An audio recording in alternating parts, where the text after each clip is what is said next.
You know that fire you feel at the start of your 20s?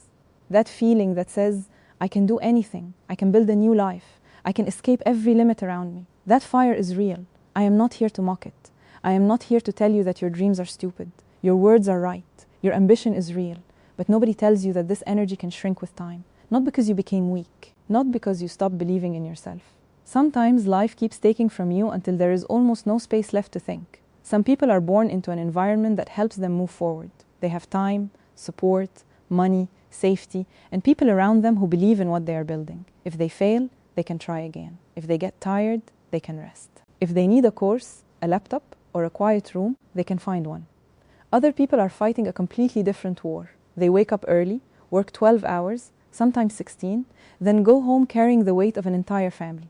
Their goal is not to build a personal brand, start a business, or become the best version of themselves. Their first goal is to make sure the people they love sleep without hunger. Then someone looks at them and says, just work harder, wake up at 5, read every day, learn a new skill, start a side hustle, stop making excuses. But when exactly are they supposed to do that? At 2 in the morning, after their body is already broken? During the few hours they need to sleep before doing it all again? People talk about discipline as if everyone starts from the same line. They do not. Even ambition needs space. Even strength needs energy. Even self-development requires a kind of privilege. And yes, having enough time to improve yourself has become a privilege. If life gave you that space, be grateful. Use it. But do not imagine that the hardest part is over. Because the moment you finally get room to grow, another kind of struggle begins. 357 words. Because having time does not mean the path suddenly becomes easy. It only means you finally get the chance to enter the fight. Now you have to deal with fear, doubt, failure, rejection, and the people who will not understand why you are changing. You will discover that having a dream is exciting, but building it is repetitive, lonely, and often invisible. Most days, nobody will clap for you. Nobody will notice the hours you spent learning, failing, fixing, and starting again. And this is where many people confuse opportunity with guaranteed success.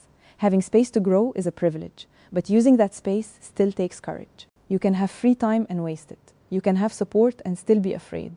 You can have talent and still quit when the results are slow.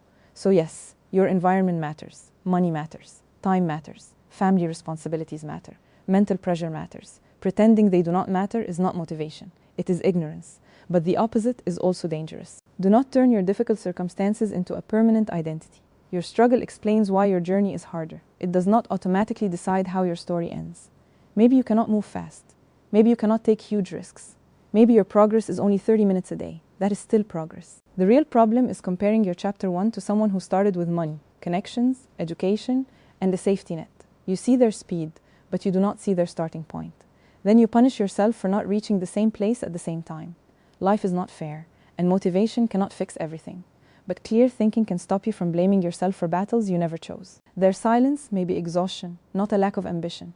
I hope you understand this before life forces you to learn it the hard way. Protect your energy, respect your limits, use every small space you get, and never judge someone whose entire day is spent surviving. If this message gave words to something you have felt for years, subscribe and share it with someone who needs to hear it.